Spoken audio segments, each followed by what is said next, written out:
शिमला के ऊंचे ऊंचे चीड़ और बुरांश के पेड़ों के बीच बसा चार्ल्स विला गुजरे जमाने की एक भूतिया याद हटाता हुआ खड़ा था। 1900 की शुरुआत में बना यह हवेली अपने ग्रिपटे हुए लॉन, सजे हुए बालकनी और हिमालय के शानदार नजारे के साथ एक आर्किटेक्चरल चमत्कार था। लेकिन इसकी ग्रैंडता के पीछे एक अजीब सी खामोशी छिपी हुई थी। एक ऐसी खामोशी जो भूली हुई त्रासदियों और बेचैन सोलों की फुसफुसाहट करती थी। स्थानीय लोग अक्सर हवेली की दीवारों के भीतर होने वाली अजीब और गरीब घटनाओं के किस्से सुनाते थे। बिना वजह के शोर, टिमटिमाती बत्तियां और भूतों की ग्लिम्पसेस। हवेली की भयानक प्रतिष्ठा उसके असली मालिक चार्ल्स से उपजी थी, जो औपनिवेशिक काल के दौरान एक ब्रिटिश अधिकारी था। अपने आकर्षक व्यवहार और असाधारण लाइफ शैली के लिए जाने जाने वाले चार्ल्स ने अपनी लवी पत्नी के लिए यह हवेली बनवाई थी। हालांकि दंपति की खुशी अल्पकालिक थी, क्योंकि त्रासदी ने दस्तक दी, जिससे अनुत्तरित प्रश्नों का सिलसिला और भय की विरासत पीछे छूट गई। चार्ल्स और उसकी पत्नी प्यार और खुशी की मिसाल थे। उनकी हंसी हवेली के हॉल में एको एती थी। उन्होंने भव्य पार्टियों की मेजबानी की। उनकी मस्ती उस भयावह सन्नाटे के बिल्कुल विपरीत थी, जो बाद में हवेली को अपनी चपेट में ले लेती थी। हालांकि उनके रमणीय जीवन ने एक भयावह मोड़ ले लिया। ईर्ष्या, फुसफुसाहट और अफवाहों से भड़की ने चार्ल्स के दिल को जहरीला बना दिया। वह अपनी पत्नी के प्रति अधिकारपूर्ण होता गया।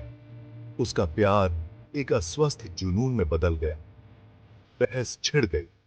एक बार खुशनुमा माहौल चकनाचूर हो गया। एक भयानक रात एक हिंसक झगड़े ने हवेली को हिलाकर रख दिया। नौकर जोड़े के चंचल मजाक के आदी थे।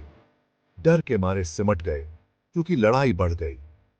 रात एक खून जमा देने वाली चीख से टूट गई।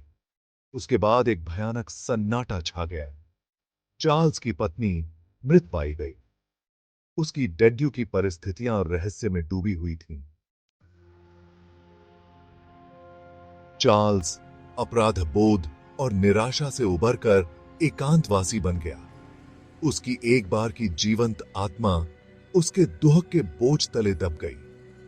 वह हवेली के हॉल में घूमता रहा, अपने पूर्व स्व का एक खोल, अपनी पत्नी की याद में डूबा हुआ। कुछ लोकल्सों ने फुसफुसाते हुए कहा कि वह अपराध बोध से पागल हो गया था। उसने अपनी पत्नी की आत्मा को हवेली में घूमते हुए देखा। दूसरों का मानना था कि उसे उसके एडवेंचरों के लिए दंडित किया जा रहा था। उसे अपनी डेड्यू की उस भयानक रात को फिर से जीने के लिए मजबूर किया गया था। चार्ल्स की डेड्यू उतनी ही मिस्ट्रीमय थी जितनी उसकी पत्नी की। वह अपने अध्ययन में मृत पाया गया था। उसके सिर में एक बंदूक की गोली लगी थी। हवेली अब त्रासदी से सराबोर और अलौकिक फुसफुसाहट में डूबी हुई थी। को छोड़ दिया गया था। हिमालय की चौकस निगाहों के नीचे क्षय होने के लिए छोड़ दिया गया था। साल दशकों में बदल गए और चार्ल्स विला ने एक भयावह प्रतिष्ठा अर्जित की।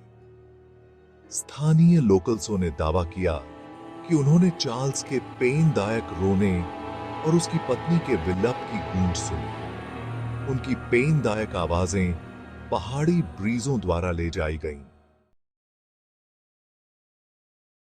भाग 4, एक साहसिक एडवेंचर। अक्टूबर की एक सर्द शाम, दो दोस्त विक्रम और दीपक खुद को चार्ल्स विला की कथा की ओर आकर्षित पाते हैं।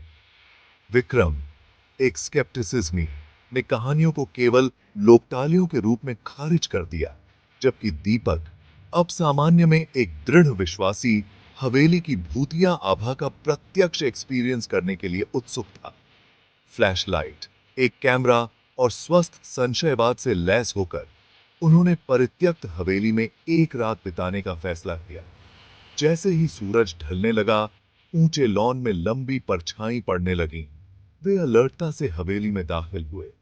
अंदर की हवा सड़न की दुर्गंध से भरी हुई थी और सन्नाटा लगभग बहरा कर देने वाला था। उन्होंने धूल भरे कमरों का पता लगाया। उनके कदम खाली हॉल में गूंज रहे थे।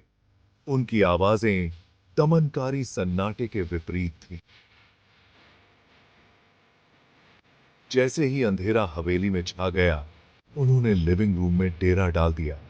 चिमनी की टिमटिमाती परछाई दीवारों पर खतरनाक रूप से नाच रही थी।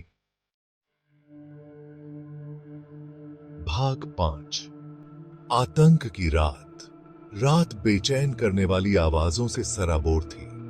फर्श के तख्तों का चरमराना, खिड़कियों के बाहर पत्तों की सरसराहट और कुत्तों के दूर से हाउलिंग। दीपक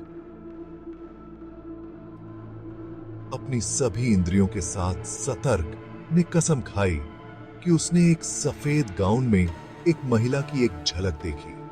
उसकी दुखी आंखें एक अकथनीय पीड़ा से भरी हुई थीं। विक्रम हालांकि घटनाओं को तर्क संगत बनाने की कोशिश कर रहा था, लेकिन उस अनईजी की भावना को दूर नहीं कर सका जो उस पर छा गई थी। जैसे जैसे रात होती गई, घटनाओं ने एक भयानक मोड़ ले लिया।